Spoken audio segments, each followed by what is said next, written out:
ada di dalam kerajaan surga. Kami bersyukur untuk cinta kasih, berkat, dan kebaikan Tuhan bagi kami. Tuhan, kami berjalan di tengah dunia seperti di padang gersang. Kami rindu air sungai, air kehidupan yang menyegarkan hidup kami. Firman-Mu Tuhan adalah bagaikan air yang menyegarkan yang kami rindukan. Untuk menguatkan, menopang kami di tengah dunia ini. Kami datang ya Tuhan seperti firman Tuhan yang minggu lalu kami pelajari. Datang dengan rasa kehausan. Ingin belajar firman Tuhan, ingin menerapkan firman Tuhan untuk menyegarkan dan menguatkan kami.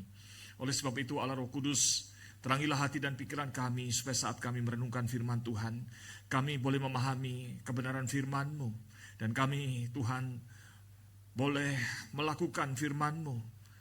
Topanglah kami, mampukan kami untuk menerapkan firman-Mu dalam kehidupan kami. Berfirmanlah ya Tuhan, di dalam nama Tuhan Yesus kami berdoa. Amin. Silakan duduk Bapak Ibu sekalian. Shalom. Selamat pagi Bapak Ibu sekalian.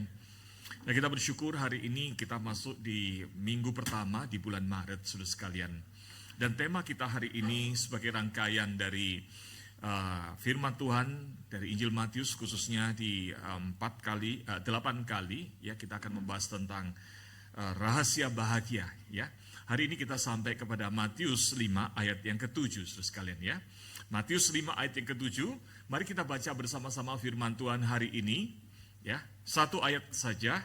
Saudara mau baca pakai bahasa Mandarin boleh, bahasa Indonesia boleh. Ada yang mau pakai bahasa Jawa juga boleh ya.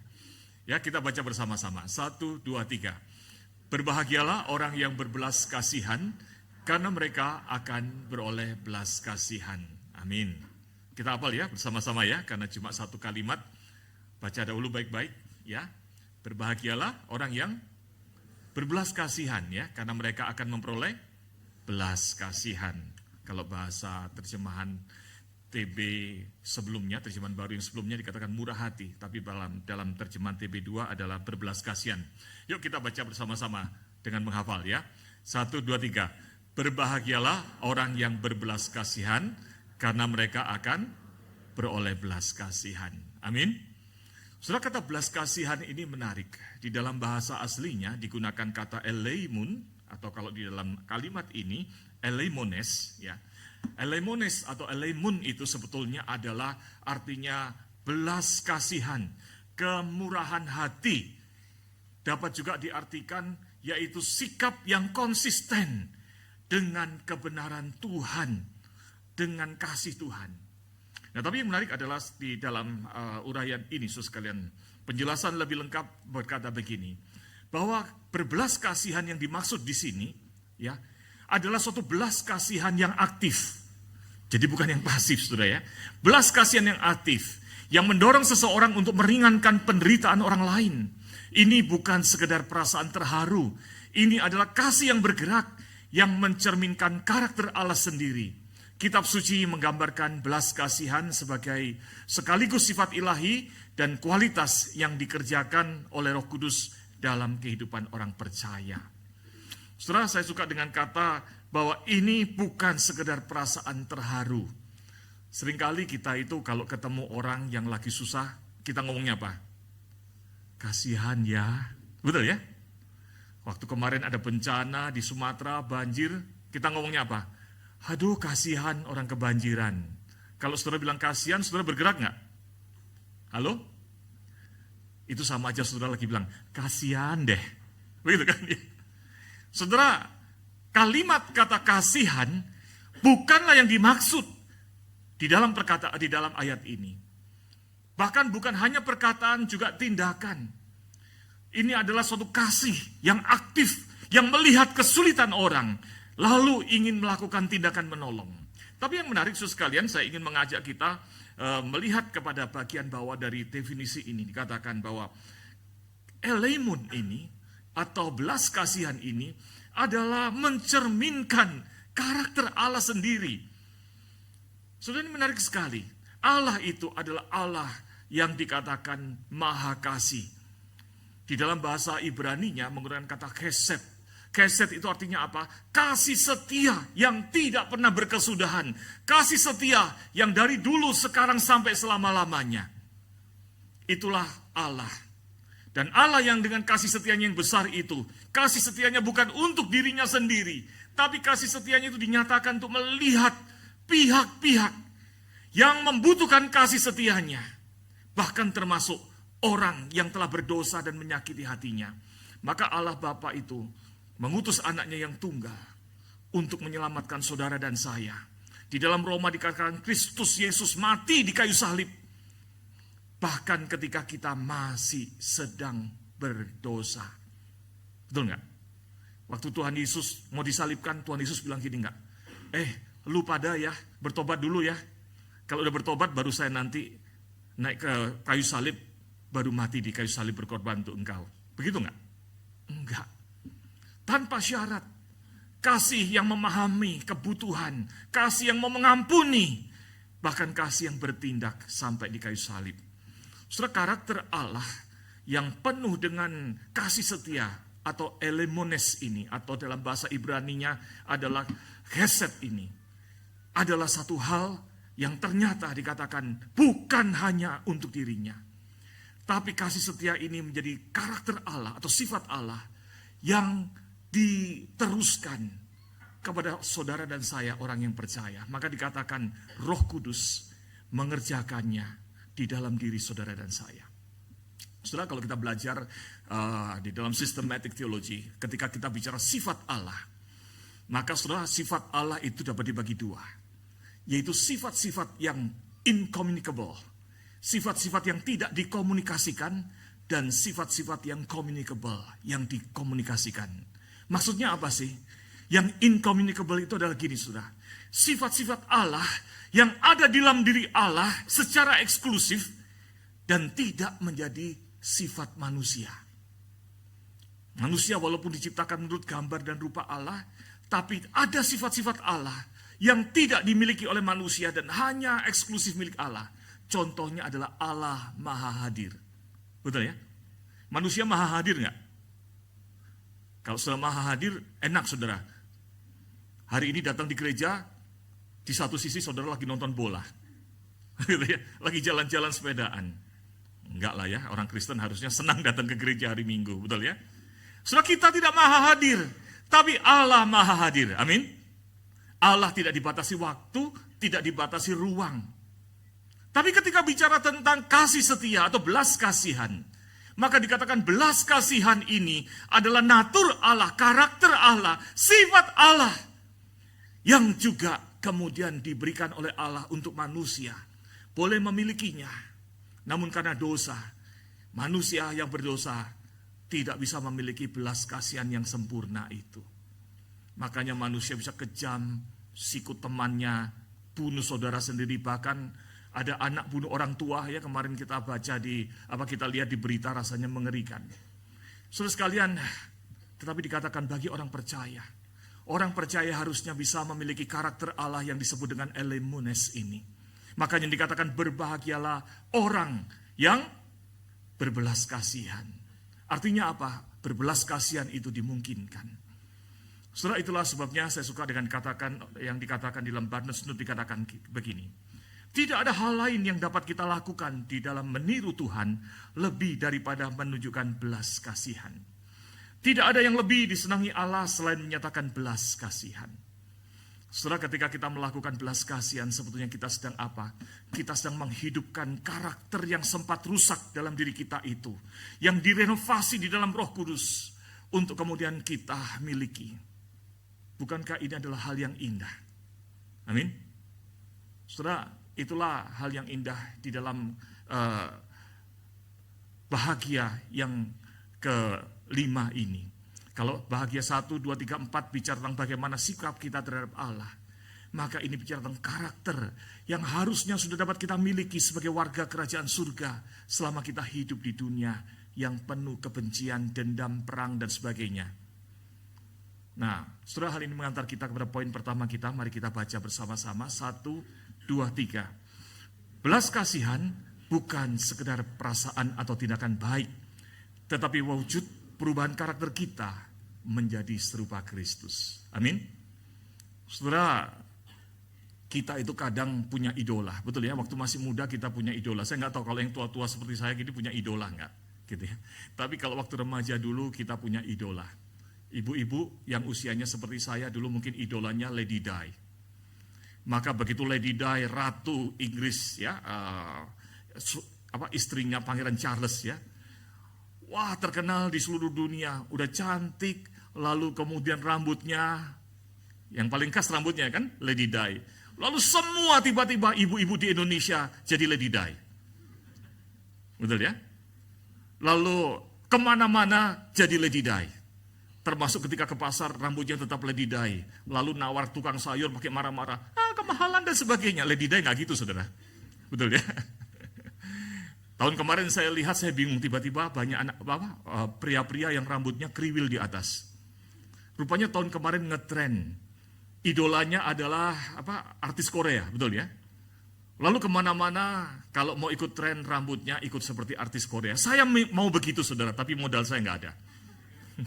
Rambutnya dikriwil di atas gitu kan. Saya bingung, kok tiba-tiba banyak yang kriwil. Sekarang sudah agak jarang saudara ya. Tapi saudara bayangkan, kalau ternyata ketika saudara sedang meniru artis atau selebritis atau orang terkenal yang saudara idolakan, lalu kemudian orang melihat saudara dan berkata, bukan hanya rambutmu yang mirip sama Lady Di, bukan hanya rambutmu yang mirip dengan artis Korea, tapi ternyata perilakumu, cara kamu bicara mirip dengan Lady Di. Indah nggak? Indah nggak? Indah. Itulah sukacita kita, saudara sekalian. Maka Tuhan berkata bahwa belas kasihan ini adalah karakter Allah yang harusnya kita kenakan mulai hari ini. Saudara, ada satu kalimat menarik dari John Chrysostom, dia berkata begini, kemurahan hati atau belas kasihan meniru Tuhan dan mengecewakan setan. Kalau saudara hidup menerapkan belas kasihan, menghidupkan karakter yang sudah dibentuk, diubahkan oleh Roh Kudus dalam diri saudara, berbelas kasihan, bukan hanya sekedar bilang kasihan, tapi dengan tindakan hati yang sungguh-sungguh, mengasihi orang, menolong, mengampuni, seperti Tuhan lakukan dalam diri kita, belas kasihan itu. Maka saudara, kita telah menjadi orang-orang yang diperkenan Tuhan dan dibenci iblis tentu saja. Iblis kecewa. Tapi jangan kebalik saudara. Tuhan sedih, iblis senang. Hei, bagus, bagus. Saudara mau di mana? Tuhan bilang bagus atau iblis bilang bagus? Yang pertama atau yang kedua? Yang pertama, betul ya. Saudara, hal yang kedua saudara sekalian, kalau kita bicara tentang belas kasihan, maka mari kita baca bersama saudara sekalian di dalam Matius 5 ayat yang ke-7 ini dengan cermat, ya. Mari kita lihat, di dalam ayat ini dikatakan begini, berbahagialah orang yang berbelas kasihan, karena mereka akan beroleh belas kasihan. Kalau dilihat gini, ini seperti transaksi, betul nggak? Saya melakukan belas kasihan, nanti dibalas Tuhan belas kasihan. Gitu ya. Pertanyaannya, apakah betul dengan berbelas kasihan kita itu jadi bertransaksi dengan Tuhan? Apakah berbelas kasihan kita menjadi syarat untuk mendapatkan belas kasihan Allah? Saudara, bukankah firman Tuhan berkata bahwa Allah itu lebih dahulu mengasihi kita? Ya, di dalam surat Yohanes dikatakan demikian. Bukankah Kristus seperti tadi saya katakan lebih dahulu mati bagi kita di kayu salib sebelum kita ini menjadi orang yang baik? Bahkan ketika kita masih berdosa dan menentang Tuhan, Tuhan telah menyatakan belas kasihannya. Saudara, kalau gitu maksudnya apa ayat ini? Ketika dikatakan berbahagialah orang yang berbelas kasihan karena akan memperoleh belas kasihan. Saudara, saya suka apa yang ditulis oleh satu bishop namanya Trans. Karena panjang, saya cuma displaykan bahasa Inggrisnya, tapi bahasa Indonesianya saya sudah coba terjemahkan seperti ini, saudara sekalian. Ya, Trans berkata begini. Menurut Alkitab, orang Kristen itu berdiri pada suatu titik tengah. Yang dimaksud titik tengah itu apa? Bahwa kita ini dahulu berdosa, tapi sudah diselamatkan oleh Tuhan. Mendapatkan belas kasihan Tuhan. Ketika kita masih berdosa, Tuhan Yesus sudah mati untuk menebus saya. Siapa saya ini Tuhan? Saya orang berdosa. Mendapatkan belas kasihan Tuhan. Maka sekarang ini Tuhan, sebagai orang yang telah diselamatkan, saya ya Tuhan, ingin mewujudkan, menyalurkan kasih setia Tuhan kepada sesama saya. Maka ada lagu apa? Mengasihi, mengasihi lebih sungguh. Mengasihi, mengasihi lebih sungguh. Berikutnya. Tuhan lebih dulu mengasihi kepadaku. Mengasihi, mengasihi lebih sungguh. Jadi kasih Tuhan saya rasakan. Belas kasihan Tuhan sudah saya rasakan. Kalau gitu Tuhan, dengan kasih itu, saya ingin juga membagikan belas kasihan Tuhan kepada sesama. Amin. Jadi belas kasihan bukan syarat untuk mendapatkan belas kasihan Allah. Kita sudah menerimanya lebih dahulu. Kita ada di titik tengah ini. Kenapa disebut titik tengah? Karena saat ini pun, sambil kita melakukan belas kasihan, kita sedang melihat ke depan, ke yang akan datang. Telah tersedia kita di dalam hidup kekal di surga. Belas kasihan Allah itu diwujudkan. Sehingga sambil saya mengasihi sesama, mengasihi Tuhan, saya sedang menuju ke belas kasihan Tuhan. Surga yang kekal, bahagia yang kekal itu. Amin. Jadi ketika kita melakukan ini, bukan melakukannya dengan terpaksa seperti orang yang melakukan perbuatan baik demi masuk surga atau amal. Betul enggak? Setelah banyak orang-orang yang menganggap bahwa untuk masuk surga harus dengan amal. Maka akhirnya dipaksa-paksain melakukan amal dengan satu tujuan apa? Supaya masuk surga. Maka amalnya adalah amal yang punya udang di balik batu. Betul ya? Ada maksudnya.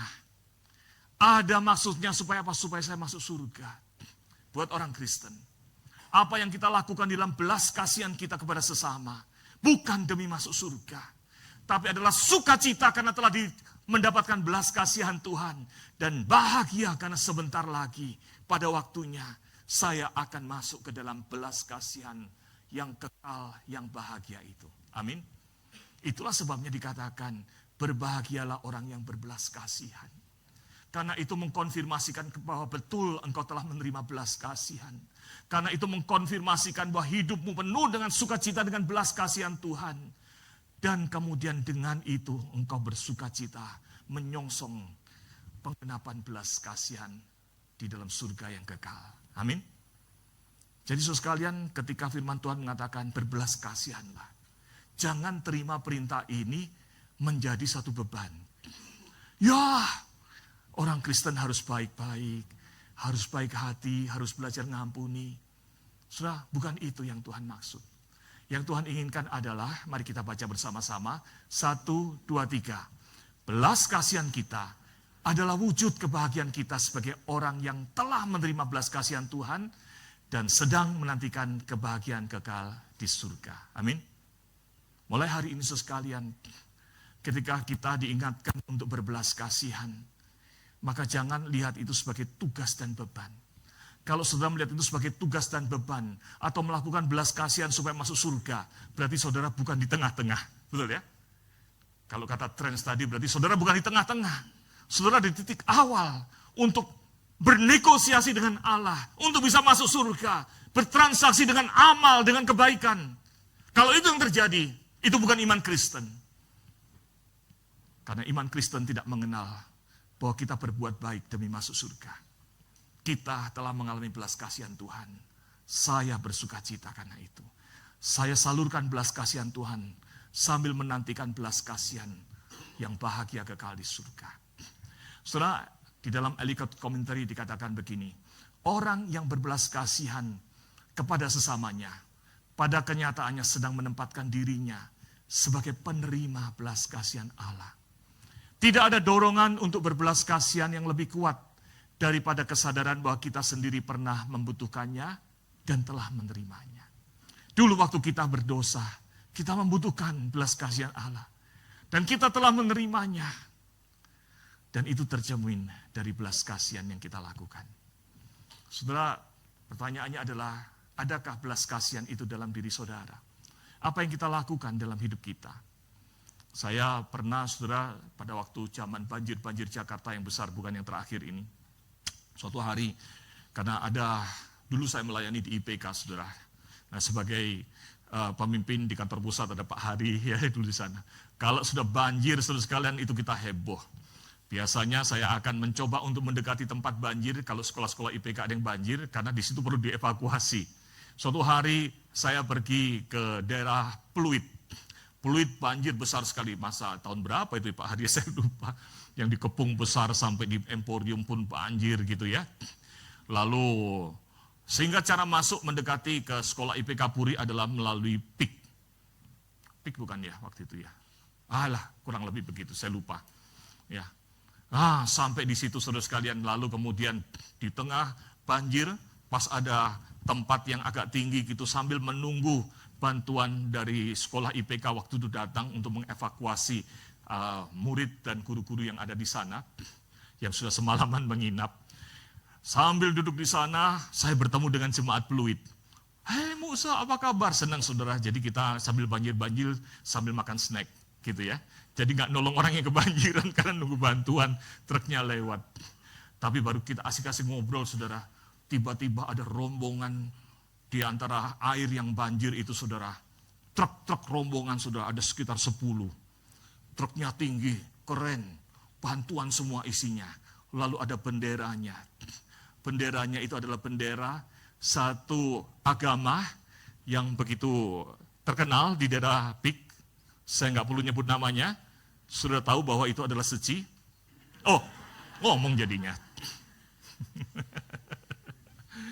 Ya kalau ngomong yang baik boleh lah, nggak menjelekkan. Waktu bantuan itu datang sudah dari jauh. Semua yang lagi ngobrol, baik kita yang dari gereja, dari tim saya, lalu kemudian orang-orang masyarakat di sana, semuanya berhenti. Teh botolnya ditaruh, saudara, lalu noleh ke kanan, melihat mobil yang lewat dari air itu. Itu kalau di slow motion kan keren sekali. Gitu, saudara. Rombongan itu datang dengan tulisannya besar. Lalu kemudian datang, melewati kita. Lalu kita melambaikan sambil melongo. Lalu kemudian jemaat aktivis Pluit, GKI Pluit yang ada di sebelah mengatakan, Musa, mereka kok lebih baik dari kita ya Musa ya. Kok kita enggak ya? Sebetulnya saya mau jawab, lah ibu sendiri orang Kristen bukan? Kenapa tanyanya sama saya? Itu harusnya menjadi pertanyaan kita sekalian, betul nggak? Setelah harusnya belas kasihan, kebaikan, ibah, menolong, tindakan, itu adalah milik karakter Allah yang harusnya ada di dalam diri kita.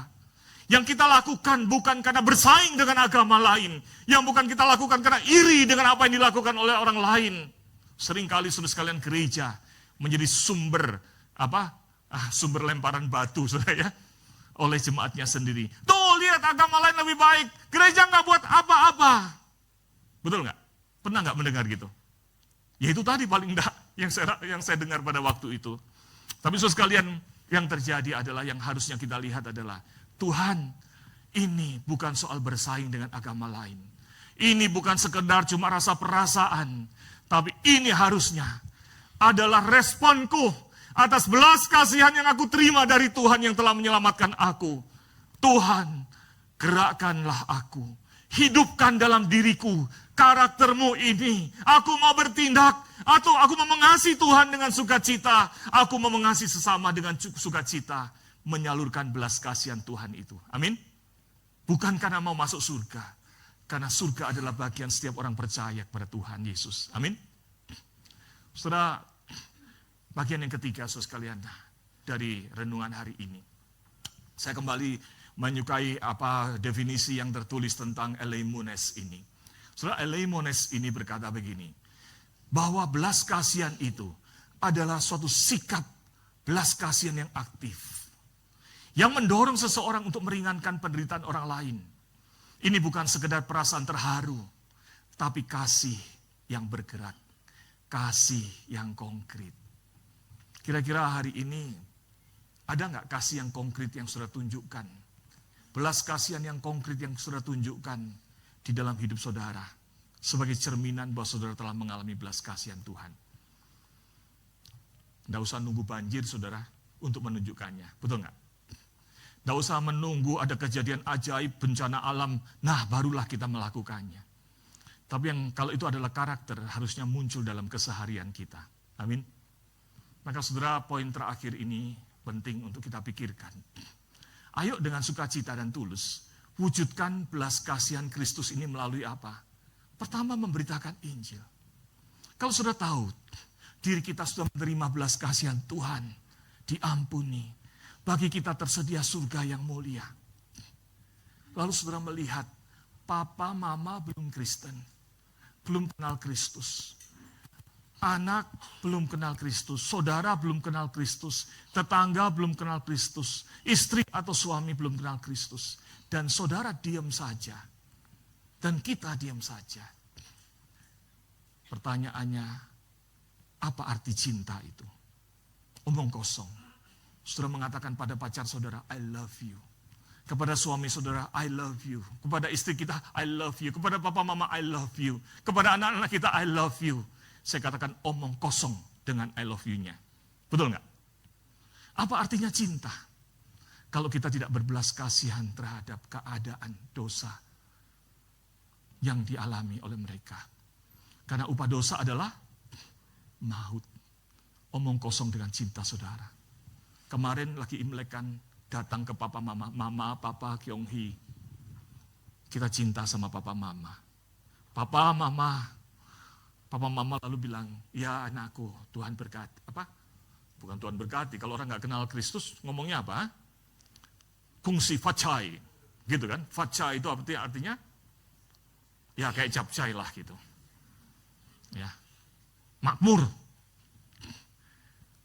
Saudara, Anda mengatakan seperti itu, tapi kalau tidak memiliki belas kasihan atas status dosa mereka, maka itu bukan cinta, omong kosong. Miliki belas kasihan untuk memberitakan Injil, paling tidak terus mendoakan mereka. Saudara, wujudkan dalam apa? Dalam kasih yang konkret, yang sehari-hari, yang dapat kita lakukan. Tidak nunggu banjir, tidak nunggu bencana. Bagikan kasih itu. Saudara, saya teringat, karena tadi sudah menceritakan, dulu saya pernah di IPK, sekitar 20 tahun yang lalu, ketika saya pelayanan di IPK di tahun-tahun awal saya. Saudara, saya sering keliling ke berbagai IPK, dan salah satu yang sering saya kunjungi adalah IPK di Grand Wisata di Bekasi. Dari tahun 97, yayasan sudah membeli tanah di sana, tapi karena alasan masyarakat nggak bisa dibangun. Jadi tanah yang besar, luasnya 2,3 hektar, itu tidak bisa dibangun. Lalu untuk sementara, sejak dibelinya tanah itu dari tahun 97, saudara sekalian, maka IPK menyewa tempat, yaitu bedeng tempat kontraktor membangun perumahan. Betul ya? Kalau kontraktor bikin perumahan kan ada bedeng. Bedeng itu umurnya sementara, saudara. Paling 5 tahun sampai perumahannya selesai. Pas tahun 97, perusahaannya bangkrut kontraktornya. Jadi perumahan itu namanya Legenda Wisata. Legenda Wisata ya Pak Hari, ini Pak Hari orang IPK juga. Legenda Wisata, sudah tinggal legenda. Namanya Legenda Wisata ya? Ya, jadi nggak diteruskan pembangunannya, baru satu klaster, sisanya padang rumput yang hijau, dan tambah lama tambah hijau, tambah tinggi. Nah, tempatnya IPK itu ada di tengah-tengah padang rumput itu. Kalau datang dari jauh, saudara, seperti Little House in the Prairie. Saudara pernah tahu? Ya, yang umurnya seperti saya tahu, itu Laura Ingalls, ya gitu ya. Rumputnya tinggi-tinggi segini, saudara. Jalanannya menuju sekolah nggak ada yang diaspal. Sehingga itu jalanan tanah, ya ada batu-batuannya. Kalau hujan, seru saudara, jadi beletokan. Begitu ya. Licin, berapa kali guru jatuh, mau ke sekolah, becek-becek, masih tetap setia masuk ke sekolah sambil ngajar dengan lumpur semua. Gitu ya. Saudara, muridnya nggak banyak, ya mungkin kurang lebih sekitar 200-300-an, tapi ulernya banyak. Iya, karena dikeliling. Lalu kemudian maling juga banyak, jadi sering dimalingin, saudara. Nah, di tengah situasi yang seperti itu, karena kami masih terus bergumul mencari izin, hari ini sekolahnya sudah megah di sana, dibangun di tahun 2009 akhirnya, yaitu sekolah IPK Grand Wisata, gede keren, ada di tengah-tengah perumahan milik Sinarmas. Tapi cerita sebelumnya adalah seperti itu tadi, saudara. Dan waktu saya datang ke sana, saya jadi sering ke sana karena kasihan lihat sekolah ini. Tapi yang menarik adalah suatu hari, di sekitar tahun 2004 atau 2005 itu ketika saya datang, kemudian di pagar, seperti biasa ada mama-mama lagi nunggu anaknya. Ada seorang ibu, namanya, saya nggak sebut, tapi ya Kartika lah namanya. Oh, jadi disebut juga ya, supaya sudah tahu bahwa ini adalah kisah nyata. Seorang ibu mencegat saya di depan pintu. Saya itu paling takut kalau di sekolah itu dicegat sama ibu-ibu. Biasanya minta keringanan uang sekolah atau laporan apa. Dia bilang, Pak Petrus sebentar jangan pergi, saya mau ngomong. Saya katakan, ibu mau ngomong apa? Lalu kemudian ibu itu berkata begini, Pak Petrus, tahu nggak? Dulu, kalau nggak salah namanya Carol, dulu Carol itu anak saya sebetulnya sekolah di perumahan bagus tempat kami tinggal. Tinggal jalan kaki nyebrang itu perumahan ada sekolah bagus. Tapi suatu hari saya dengar IPK datang di Bekasi. Maka saya dengar katanya IPK sekolah bagus. Gimana sih kayaknya? Datanglah kami ke perumahan Kota Legenda ini. Dan ketika kami datang di Kota Legenda, lihat Little House in the Prairie, gedungnya bukan pakai AC tapi AB, angin berobos, air berobos, becek. Pada waktu kami datang dari jauh aja saya bilang, ya nggak mungkinlah sekolahkan anak saya ke sini, di orang kaya saudara. Tapi karena sudah terlanjur, parkirlah dia di sana, lalu anaknya yang masih umur 4 tahun, yang sebetulnya sudah sekolah di sekolah yang bagus itu, diajak turun, disambut oleh pimpinan sekolah. Lalu pimpinan sekolah waktu itu namanya Bu Yunlan berkata, Ibu mau daftar? Belumlah, baru lihat-lihat, dia bilang gitu. Kalau begitu nggak apa-apa, anaknya masuk aja dulu nyicipin kelas. Sambil ibu ngobrol sama saya. Maka anak ini yang masih 4 tahun ini dituntun sama guru kelas, masuk ke kelas, ikut kelas icip-icip bersama dengan teman-teman yang di situ. Sambil mamanya ngobrol di situ. Anak umur 4 tahun, saudara. Selesai dari itu, ibu itu pulang setir kendaraannya dan anak itu ada di sebelahnya di dalam mobil. Sambil di jalanan yang goyang-goyang. Ibu itu kemudian bertanya kepada anak ini, gimana tadi kelasmu? Dan anak yang kecil itu berkata begini, Mami, aku mau pindah sekolah di tempat yang tadi itu. Maminya bingung, kan sekolahmu lebih bagus, dekat tinggal jalan kaki. Kenapa kamu mau pindah ke sekolah ini? Dan anak kecil yang polos umur 4 tahun itu berkata begini, tadi saya bertemu Tuhan Yesus di dalam kelas. Saudara, saya yakin anak itu tidak sedang melihat wujud Tuhan Yesus. Tetapi interaksi guru yang mengajar dengan penuh kasih. Menyatakan kasih Kristus itu dialami oleh anak yang kecil ini sehingga dia berkata, tadi aku bertemu Tuhan Yesus yang mengajar di kelas. Saudara, waktu ibu itu menceritakan itu saya menangis dan ibu itu menangis. Saudara, itulah apa yang dapat dilakukan untuk menyatakan belas kasihan Tuhan. Menyatakan kasih Tuhan, pengampunan Tuhan, menyalurkan berkat Tuhan kepada sesama. Tidak nunggu banjir, tidak nunggu bencana. Tapi mulai hari ini juga pulang dari tempat ini. Lakukanlah hal yang konkret, kasih Tuhan kepada sesama. Amin. Saudara, Warren Wiersbe berkata begini, penjara yang paling menyedihkan di dunia adalah penjara yang kita buat untuk diri kita sendiri. Ketika kita menolak untuk menunjukkan belas kasihan. Kalau saudara tidak dapat menunjukkan belas kasihan, saudara sedang memenjara diri saudara kepada egoisme. Membatasi karakter yang harusnya dibentuk dalam diri saudara. Mari kita berdoa. Musik memainkan pujian, mengasihi lebih sungguh. Dalam sikap berdoa, sebelum kita bersama menikmati perjamuan Tuhan, yang mengingatkan bahwa Kristus sudah mati di kayu salib, menunjukkan belas kasihan Allah yang besar itu, bahkan ketika kita masih berdosa. Kalau Kristus telah mengasihi kita lebih sungguh, maukah saudara menyalurkan kasih Tuhan itu. Engkau telah diubah dalam Kristus oleh Roh Kudus. Engkau boleh memiliki karakter ilahi, yaitu belas kasihan. Maukah mengasihi lebih sungguh? Mari bangkit berdiri, kita naikkan lagu ini bersama.